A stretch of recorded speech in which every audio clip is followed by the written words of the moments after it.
Here we go.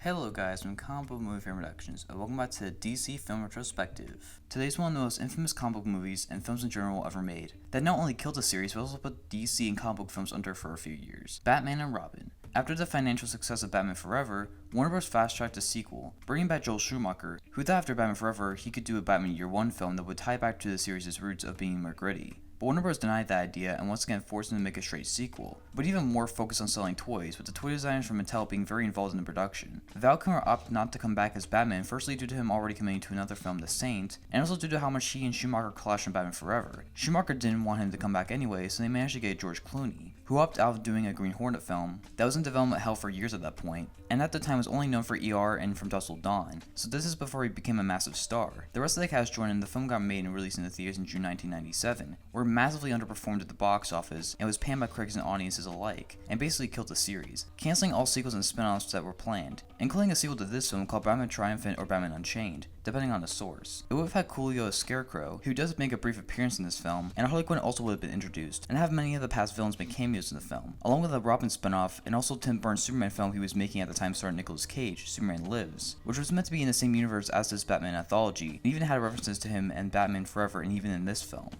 This is why Superman works alone. Eventually, the plans for a Batman Year One film Schumacher was planning turned into Batman Begins, but this is one of the main reasons why superhero films and blockbusters at the time were so discarded by the masses, and it would take Nolan's Batman films to clean up the tarnish this film brought upon the franchise. It has since been dubbed one of the worst comic book films and films in general ever made, with Schumacher has since taken the blame for the film and has repeatedly apologized for it, and George Clooney has been known to refund people who saw the film. But now with the history out of the way, let's get into the plot.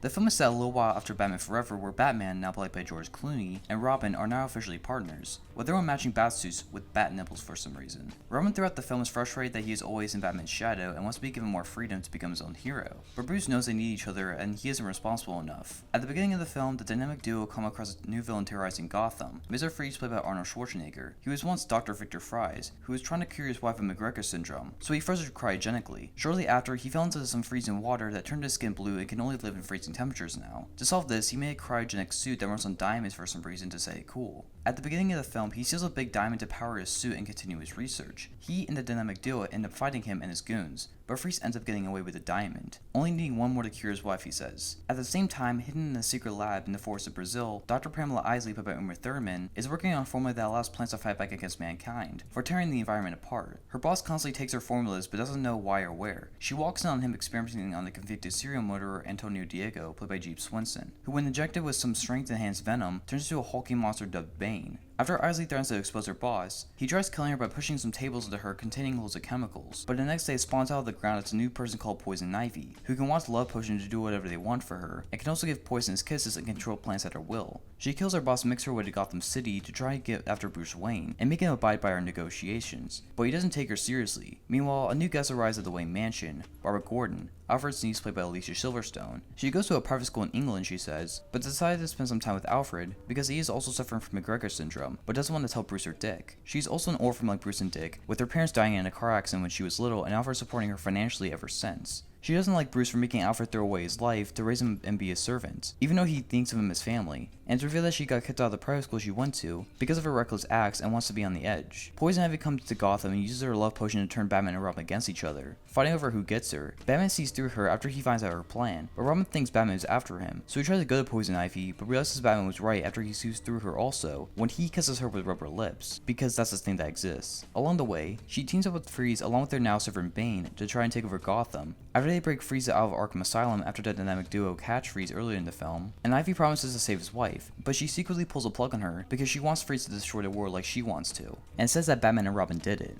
Mad at them, he changes his plans to freeze Gotham and then the world so the two can run it together. Barbara simultaneously finds out that Bruce and Dick are Batman and Robin, and sees that Alfred made a bat suit for her too and calls herself Batgirl, The three go after the bad guys and beat Poison Ivy and Bane together. Then the trio outsmart Freeze and drain his energy, but he does give the cure from McGregor syndrome he made for his wife to Batman after he shows him footage of Ivy confessing to killing Freeze's wife. And Alfred is cured while Freeze is locked back up in Arkham, but is allowed to continue his research as he and Ivy become cellmates and plans to make her life a living hell, as Batman and Robin make amends as the trio run together at the camera as credits roll.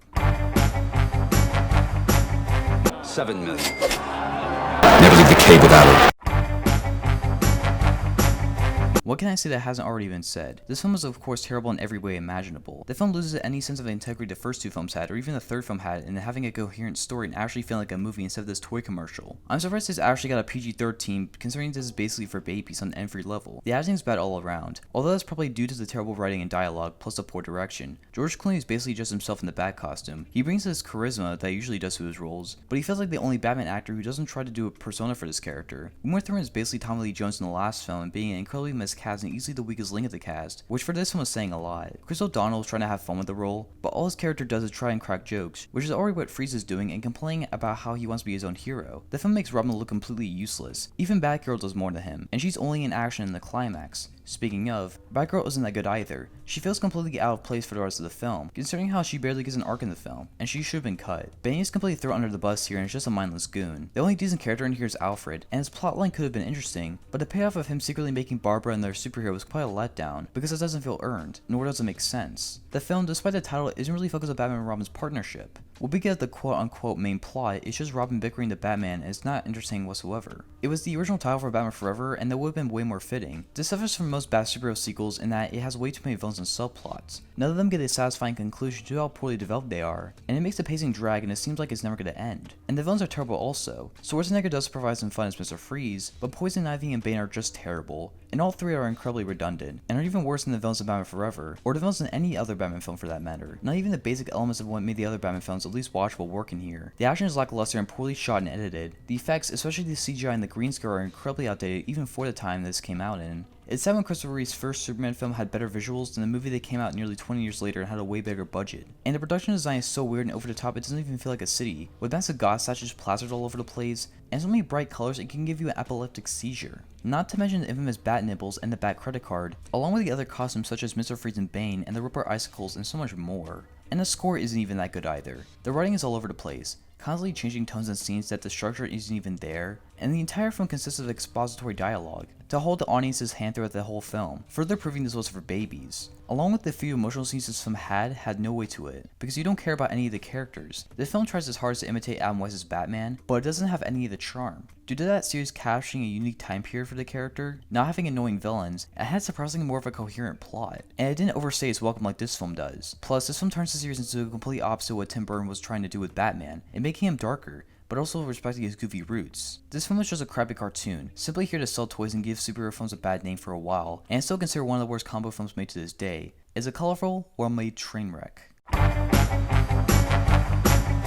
Overall, I don't need to explain how terrible Batman and Robin is. It fails on every level and is one of the worst comic book films, blockbusters, and films in general I've ever seen. I can see why people enjoy this film. With Mr. Freeze's puns and the terrible effects, it does provide some good chuckles here and there, but it's not as so bad as funny as Superman 4 is, for example. Due to this being too long and well-made to be an absolute blast to watch like Superman 4 is, or even be as charming as Adam West's Batman. It's poorly written, acted, directed, structured, it has terrible effects, no cohesive story, completely abandons what made the other three films at least watchable, and what made them feel like movies instead of this dumb cartoon. It weakens characters from the previous films, especially Robin, who's probably the biggest problem with this film character-wise, making him an annoying brat, powerless, and incompetent. It has bad production design, slow pace but also feels rushed at the same time, lackluster action, poorly edited, the worst villains in the Batman movie, and so on and so on. I can go on for hours about how bad this film is, but I think you get the memo. This is a terrible film, not just a bad comic book film or a blockbuster, but an incoherent train wreck that left me cold. I give Batman and Robin an F,